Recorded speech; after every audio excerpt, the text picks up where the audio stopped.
Now you know why I was concerned with Warhorse sending out review copies 1 month before release, right? For those who don't know, I made a video about my concern of early reviews of the Kingdom Come Deliverance 2, and some of the people who didn't understand the point of my video said this is a clickbait, this video has no meaning, and so on. So recently a very crazy rumor is going around that game. Kingdom Come Deliverance 2 is being banned in Saudi Arabia country due to an unescapable cutscene which 2 male persons engage in sexual activities, which turns out to be a lie or misinformation, better to say. It is not an unescapable cutscene, it is just an optional dialogue. This right here, I was worried about this kind of stuff from people. Now, this rumor is not new and it's been going around for a week now. But the reason I'm making this video right now because I wanted to wait at least 1 week to see if Warhorse going to address this in any shape or form, knowing the game director, Mr. Daniel Vávra. Because I know how vocal and freaking bass this guy is. I mean, just look at him right here.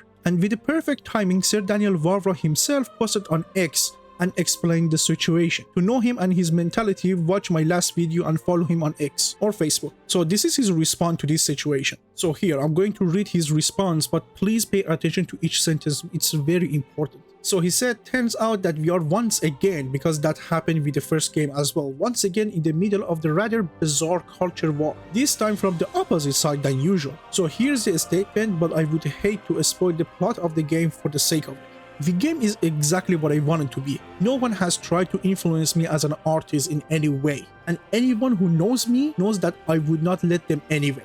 I think he's referring to that company, Crybaby, Sweet Baby, or something like that. Every character in the game has a very clear reason to be where they are, which you will understand when you play the game. Our goal was and still is to show life in medieval Bohemia as it easily could have happened, and to tell an interesting story. At the same time, it is a role-playing game. So it is purely up to the player what decision they make, and for all the decision they make, they are responsible for the consequences that correspond to the moral and social norm of the time. I don't want to spoil the plot, the important events, and the roles of some characters for anyone. So you have to see it for yourself by playing the game. Then I strongly believe you will agree with me. Now, even a brain-dead person can understand what he meant with this response. This game is basically a medieval simulator, guys, and what was the norm of that time is totally fine to be showcased on the screen. Showcasing is fine, but glorifying is something else. And I myself, I would hate to see that in KCD2 as well.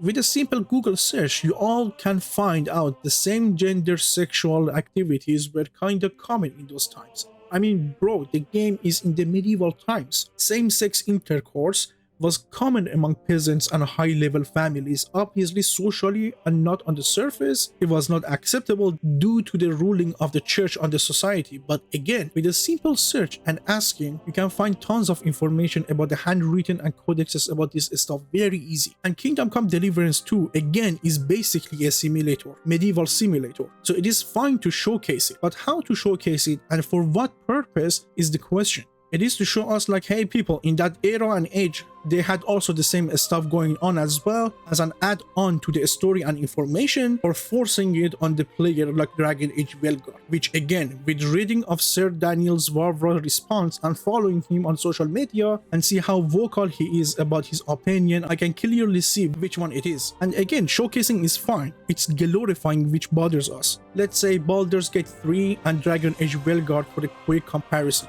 We need to understand the difference between these two. It reminds me of Mel Gibson's interview about Hacksaw Ridge, the movie he made about a World War II soldier, that because of his faith, he didn't touch the gun and served as a medic, and that movie was full of gore and violence. Well, it was about the World War II. And the guy who was interviewing him asked him, why do you like to glorify violence and war? He answered, I don't. I like to show people what our troops and boys went through and came out victorious. Under what situation they kept fighting for us.